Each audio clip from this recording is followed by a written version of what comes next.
প্রবোধ বাবুর বডি রাখা হলো।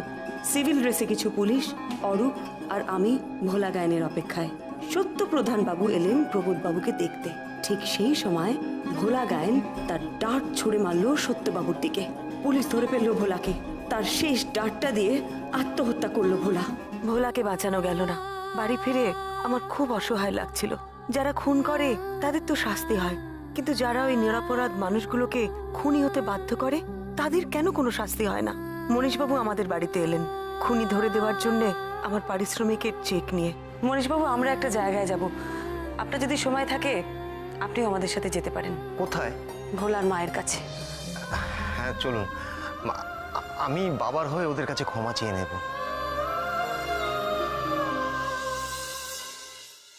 বৌমা,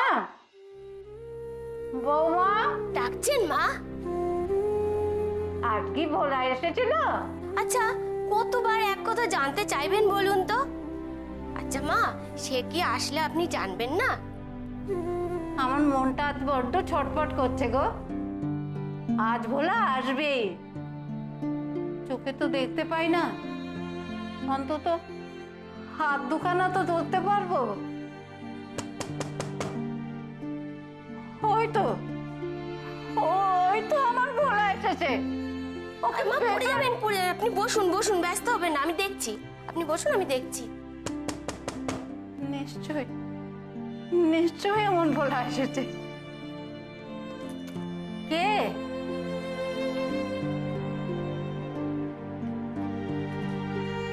আপনারা? কে এলো বৌমা?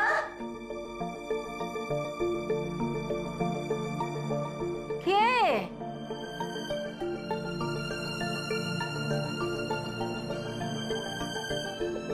তুমি কে মা? আমি পরমা মাসিমা, পরমা মিত্র।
সবাইকে ভালো রাখবে।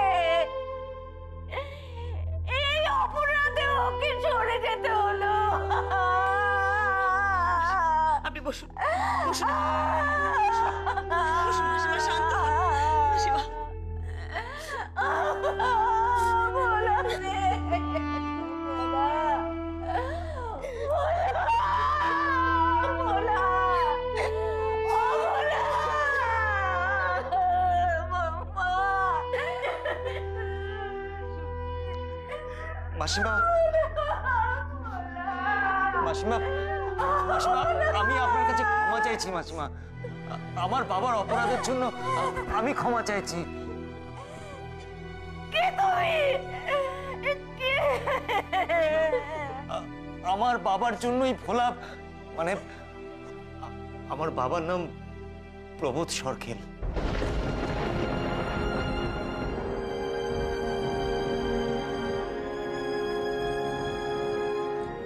কেন কেন এসেছো এখানে?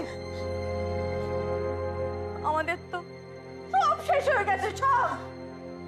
তারপরে দেখতে এসেছো আমার ছেলেটা মারা যাওয়ার পর আমরা কেমন আছি?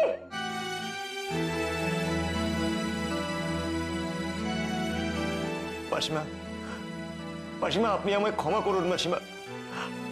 আমরা জানি আমার বাবার জঘন্য অপরাধের জন্য ভোলা আজ কেউ ভালো থাকবে না, কেউ না। যারা আমার ছেলেকে খুন করেছে তারা সবাই তিল তিল করে দগ্ধে দগ্ধে মরবে। ভগবান যদি থাকে তার সুবিচার দেবে, সুবিচার করবে ভগবান। ছেলে মেয়ের চোখেও ঘেন্নার পাত্র হয়ে বাঁচবে, ঘেন্নার পাত্র। মাসিমা একটু শান্ত হন, আপনি এত কান্নাকাটি করেন। মাসিমা এটা এটা এটা এটা আপনাদের জন্য। এটা এটা কি? এটা ভোলার উপার্জন। ও লাস্ট যে কম্পিটিশনটা জিতেছিল এটা তার টাকা। ক্লাব থেকে ভোলাকে যোগাযোগ করতে পারিনি, তাই দেওয়া হয়নি। এটা এটা রাখুন আপনারা, এটা আপনাদের জন্য। ভোলা, তুই চলে গেলি, তোর উপার্জন নিয়ে কি আমি শান্তি পাবো? তুইও কি শান্তি পাবি ভোলা?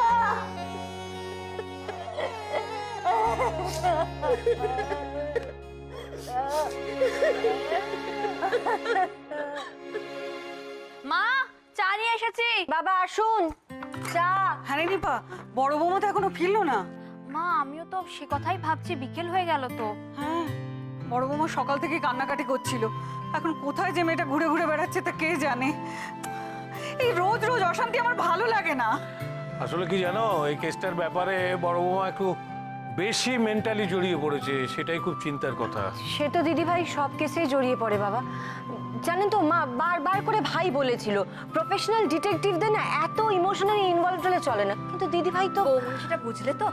আর তাছাড়া বৌমনিকে তো আমরা সবাই চিনি মা, মানুষটাই ওরকম সবকিছুতেই জড়িয়ে পড়ে। তোদের আর কি, আমি কিছু বললে পারি তোরা একবারে সবাই মিলে চেপে ধরবি, আমার উপরে মেজাজ দেখাবি, আমাকে তখন তোরা বলতে আরম্ভ করবি। হ্যাঁ, কি মুশকিল, তাহলে আমরা কি করবো? বৌমনিকে বলবো তুমি এতটা ইমোশনালি ইনভলভ হও না, তাই? আরে বাবা, তোরা তো আমার ভুল ধরার জন্য বসা আছিস। আরে বাবা, সত্যি যার দরকার সেটা বলছিস না। কি বলবো মা? কি বলবি? আমাকে সেটা বলে দিতে হবে, কি বলবি? আরে তোরা তো বলতে পারিস যে বৌমনি এতদিন তো কেস করছো, এবার না একটুখানি শান্ত দাও, কদিন রেস্ট নাও। এ কথা তো তোরা বলতে পারিস না? হ্যাঁ হ্যাঁ, বলতে পারি। মানে আমরা যেটা বলতে পারি সেটা হচ্ছে যে তুমি সমস্ত ব্যাপারে এতটা ইমোশনালি ইনভলভড হও না। মানে বাই হার্ট পুরো ব্যাপারটা ইনভলভ না হলেই তো মিটে গেল। আহার মুখের মধ্যে কথা বলিস না তো ডাবলু। কেন, কি বললাম? আরে বড় নাথ বউ কি ডাট ছোড়ার কাজ করে নাকি যে প্র্যাকটিস করতে হবে? কথা হচ্ছিল মন মেজাজ নিয়ে, তার মধ্যে এসব কথা আসে কোত্থেকে? ওহো মা, ডাট নয়, হার্ট হার্ট হার্ট হার্ট মানে হৃদয়, বুঝতে পেরেছো? বড় বৌমার হার্ট এসব থেকে দূরে রাখার কথা হচ্ছে। সেটা আগে বলে তো হতো। আর হাত মানে যে হৃদয়, সেটাকে আমি বুঝি না নাকি? তবে হ্যাঁ, বড়নাথ বইয়ের অন্তর আছে, আর তাই তো এসব কেস থেকে তার হৃদয়কে সরিয়ে রাখতে পারবে না। তাই বলে সে এত কষ্ট পাবে? আমার মনে হয় বৌমনির রোজ যোগাসন প্র্যাকটিস করা উচিত।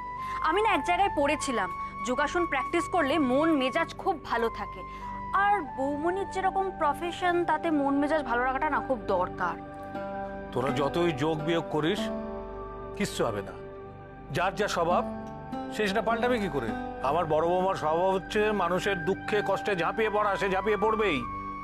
তাহলে তো বৌমনি আবার সেই ছেলেটাদের বাড়িতেই গেছে। ইস, ফিরে এসে বড্ড মন খারাপ করবে। হ্যাঁ, তাহলে কি করা যায় বলতো? আমরা সবাই মিলে কি করব? বৌমনি এরকম চোখের সামনে মন খারাপ করে ঘুরে বেড়াবে আর আমরা দেখবো? মোটেও না, দিদিভাইয়ের মুড ঠিক করার দায়িত্ব আমাদের। আচ্ছা, আমি ভাবছিলাম আজকে নাইট শো যদি আমরা সিনেমা দেখতে যাই কেমন হয়? খুব ভালো, তোমরা যাও ঘুরে এসো।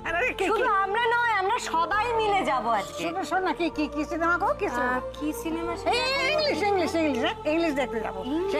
সেই লাল লাল মুখগুলো ফর্সা ফর্সা। না না না না না, গেলে পরে বাংলা ছবি দেখতে যাওয়া উচিত। না না, কান্না কান্না বই দেখতে যাবো না। ইংলিশ ইংলিশ হবে। বললে হবে রে, কান্না কান্না বই দেখতে ভালো লাগে। আরে হিন্দি ডাবলু বাবলু টাবলু সব না, তোর মাকে বল না ইংরেজি সিনেমা দেখতে যাবো। এই তো বৌমনি এসে গেছে। বৌমনি শোন না বলছি আজকে সবাই মিলে প্ল্যান করা হয়েছে নাইট শোতে সিনেমা দেখতে যাওয়া। ডিনার করবো বাইরে। আর রনি তুমি যেটা বলবে সেটাই ফাইনাল। ও বল না, শোনো না, সেই ইংরেজি ছবি দেখতে যাবো, সেই লাল লাল মুখগুলো খুব ভালো দেখতে হবে। আমি যাব না ঠাম্মা, সকাল থেকে ঘুরছি তো, আমার শরীরটা ভালো লাগছে না। তোরা যা না সিনেমা দেখে। এই বৌমনি শোনো না, বলছি তুমি না গেলে আরে দিলি তোরা বড় বৌমার মেজাজটাকে নষ্ট করে দিলি। এখন সিনেমা যাওয়ার সময়, হ্যাঁ এখন রেস্ট নেওয়ার সময়, ওর একটুখানি বিশ্রাম নেওয়ার দরকার। আমি আজই কথা বলবো, হ্যাঁ বাবলুর সঙ্গে আজই আমি কথা বলবো। হ্যাঁ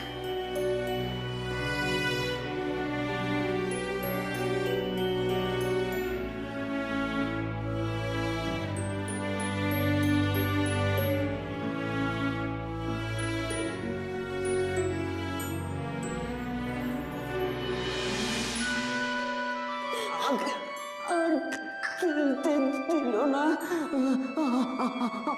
আমার সব শেষ করে দিল। আমি আবার খেলবো মা, আমি আবার খেলবো। তুই চুবো মা, তুই চুবো। আমি ছেড়ে যাবো, আমার মেডেল আমি জিতেছি, আমি অলিম্পিক জিতেছি, আমার অলিম্পিক মেডেল। মা দেখো আমি জিতেছি মা, ইন্ডিয়ান পতাকা উঠছে মা, ওই যে আমার মেডেল মা।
আমি আপনাকে কথা দিচ্ছি।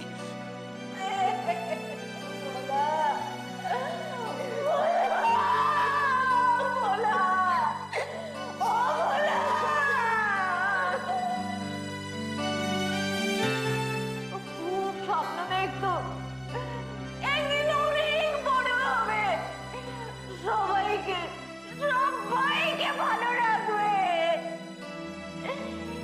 এই অপরাধে ওকে চলে যেতে হলো।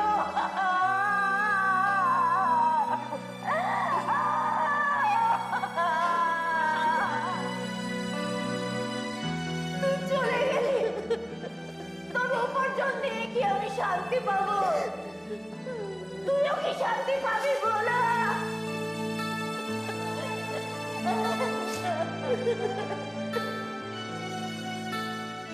ওহো বড় বৌমা, দুধটা তো ফুটে গেল গো। আমি নামিয়ে দিচ্ছি মা, আমি খেয়াল করিনি আসলে। তুমি আজ রান্নাঘরে ঢুকলে কেন? ওরা তো বললো করে নেবে। না না মা, আমি থাকতে ওরা করবে কেন? আচ্ছা সব ব্যাপারে তো জোর করো কেন বলো তো? একটু বিশ্রাম নিলে তো পারতে। আমার কিচ্ছু হয়নি মা, আমি একদম ঠিক আছি। দরকার পড়লে আমি ডেকে নেবো ওদের। তোমার একটা কথা বলবো বড় বৌমা? হ্যাঁ মা বলুন। তুমি আর বাবলু কদিন ঘুরে এসো। ঘুরে আসবো? এখন? এখন নয় তো কখন? না, তোমাকে বলে কোনো লাভ নেই, তুমি বড় অবাধ্য হয়ে গেছো আমার। আরে বাবা, এত খাটাখাটনির পর তো একটু বিশ্রাম দরকার নাকি? হ্যাঁ,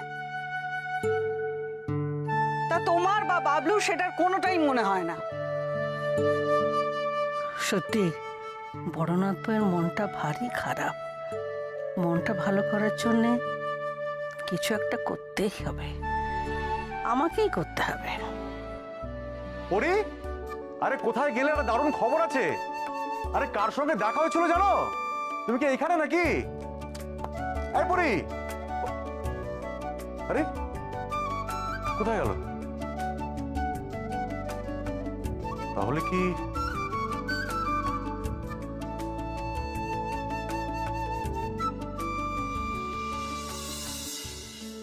আমি কি আমার দায়িত্ব ঠিক মতন পালন করতে পারলাম? কি জানি ভোলার উপর হওয়া অন্যায়ের বিচার কি সত্যিই কোনোদিন হবে? এইটুকু তো তার প্রাপ্য, নাকি সবাই তাকে ভুলে যাবে? যা হয়েছিল সব ভুলে যাবে একদিন। যেমন চলছে তেমনি ভাবেই চলবে, আবার কিচ্ছু পাল্টাবে না। পরি পরি মাই বিউটিফুল ওয়াইফ। তুমি এসে গেছো? আমি খাবার দিই। আরে দাঁড়াও দাঁড়াও, ব্যস্ত হচ্ছ কেন? তুমি জামা কাপড় ছাড়োনি কেন? আরে ছাড়বো, শোনো না, আজকে অনেক পুরনো একটা বন্ধুর সঙ্গে দেখা হলো, বুঝলে? খেয়ে এসছি। খেয়ে এসছো? চলো জামা কাপড় ছেড়ে নাও তাহলে। শোনো না, শোনো না, শোনো না, বলছি কি, এত সুন্দর একটা বেশ রোমান্টিক ওয়েদার, একটু থাকো না। কি হয়েছে বলো তো? তুমি কাঁদছো কেন? কাঁদছি কোথায়, আমি চোখে কি একটা পড়েছে। ওরে, তুমি আমার কাছে লুকোচ্ছ? আমি কিছু বুঝতে পারি না? কি হয়েছে আমাকে বলো, বলো কি হয়েছে, কি হয়েছে?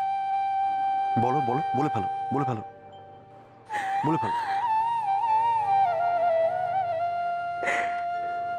আমি জানি ভোলার জন্য মন কেমন করছে, তো মন খারাপ লাগছে ওর জন্য। পারলাম না ডাক্তারবাবু, পারলাম না। আমার খালি মারা যাওয়ার আগে ভোলার কথাগুলো মনে পড়ছে, ওর অন্ধ মায়ের কথাগুলো মনে পড়ছে। আমি ওনার জন্য কিচ্ছু করতে পারলাম না। ওর মতন একটা প্রতিভাবান তীরন্দাজ খুনির নাম নিয়ে চলে গেল এই পৃথিবী থেকে। কিচ্ছু করতে পারলাম না ডাক্তারবাবু। কে বলেছে তুমি কিছু করতে পারোনি? পরি, আমার দিকে তাকাও, তাকাও আমার দিকে। কে বলেছে তুমি কিছু করতে পারোনি? তুমি তো ভোলাকে শুধুমাত্র একটা খুনি হিসেবে মরে যেতে দাওনি, তুমি তো ওর প্রতি হওয়া সমস্ত অন্যায়ের প্রতিবাদ করেছো এবং সেটা মানুষের কাছে তুমি তুলে ধরেছো। এর থেকে বেশি তুমি আর কি করতে বলো তো? কি করতে? সেটা ভেবেই আমার খুব আফসোস হচ্ছে। ওদের শাস্তি পাওয়াটা খুব দরকার ডাক্তারবাবু। দেখো পরি, আমরা সবাই আমাদের সাধ্যমতো সবকিছু করার চেষ্টা করি, কিন্তু কি হয় জানো তো, একটা জায়গার পর আমাদের আয়ত্তের বাইরে চলে যায় সবকিছু, তখন আমাদের আর কিছু করার থাকে না। আমাদের যতটুকু করার আমরা আমাদের সাধ্যমতো ঠিকঠাক ভাবে করব। এরপর কি হবে সেটা তো পরের জন ভাববে। সে যদি কোনো ভুল করে, গাফিলতি করে, সেটা তোমার কোনো দোষ নেই। কি, এসো এসো দেখি পরি, বসো এখানে, বসো বসো বসো বসো। এই ধরো, আমার কাছে যে এত পেশেন্ট আসে, আমি আমার সমস্ত ডাক্তারি বুদ্ধি বিদ্যে, আমার অভিজ্ঞতা দিয়ে তাদেরকে সম্পূর্ণ সুস্থ করে তোলার চেষ্টা করি, কিন্তু সেটা কি হয় পরি? কেউ কেউ সম্পূর্ণ সুস্থ হয়, কেউ কেউ হন না। তো যে মানুষটাকে আমি সুস্থ করতে পারলাম না, সেই হতাশায় বা সেই গ্লানিতে যদি আমি বাকি অসুস্থ মানুষগুলোর প্রতি আমার কর্তব্য পালন না করি, সেটা কি অন্যায় নয়? তাহলে কি চলবে বলো তো? আমাকে তো এগিয়ে যেতে হবে। তাহলে তুমি বলছো ওদের ভুলে আমি এগিয়ে যাব? ভুলবে কেন? তোমাকে সবকিছু মনে রাখতে হবে পরি। দেখো পরি, এই মনে রাখাগুলোই কিন্তু অভিজ্ঞতা জীবনে, জানো তো? দেখো, আমাদের জীবনের দেখা অন্যায়গুলো, ভুলগুলো, এগুলো থেকে তো আমরা শিক্ষা লাভ করি। এগুলো ভুলে গেলে তাহলে তো বারবার একই ভুল করে যাও। ডাক্তারবাবু, আমি কি মানসিকভাবে খুব দুর্বল? না না, একদম না। তুমি হচ্ছে আমার স্ট্রং লেডি। তাহলে তাহলে আমি কেন এগিয়ে যেতে পারছি না? পারবে পরি, পারবে, নিশ্চয়ই এগিয়ে যেতে পারবে। একটু সময় দিতে হবে নিজেকে। তুমি জানো, আমার জীবনের প্রথম পেশেন্ট, সে মারা যায়। আমি এত কষ্ট পেয়েছিলাম, আমি নিজের উপর কনফিডেন্স হারিয়ে ফেলেছিলাম। সারাদিন চেম্বারের মধ্যে শুধু বসেছিলাম, কোথাও বেরোয়নি, কিচ্ছু খাইনি, কিচ্ছু করিনি। I was so demoralised. কিন্তু আমার সিনিয়র ডক্টর আমাকে এসে বলল একটা নতুন পেশেন্ট তোমাকে দিচ্ছি, একে তোমাকে ট্রিট করতে হবে। তুমি জানো সেই পেশেন্ট কে ছিল? কে? একটা 3.5 বছরের বাচ্চা। আর ওই কেসটার পরেই কিন্তু আমি ডক্টর পরিমল মিত্র হলাম, লোকে আমাকে চিনতে শুরু করলো। ইনফ্যাক্ট ওই কেসটাতে সাকসেসফুল হওয়ার পর আমি তোমাকে পেয়েছি। এবার বলো কিভাবে? নাম ডাক হলো ডক্টর পরিমল মিত্র, সবাই বেশ চেনে টেনে আমাকে। আমার শ্বশুরমশাই আমাকে জামাই হিসেবে নির্বাচন করলে, নইলে কি আর তোমার সাথে আমার বিয়ে হতো পরি? তুমি কি আর আমায় পাত্তা দিতে? হ্যাঁ, মাই বিউটিফুল ওয়াইফ। হ্যাঁ, কি মিষ্টি লাগছে তোমাকে দেখতে, বিশ্বাস করো।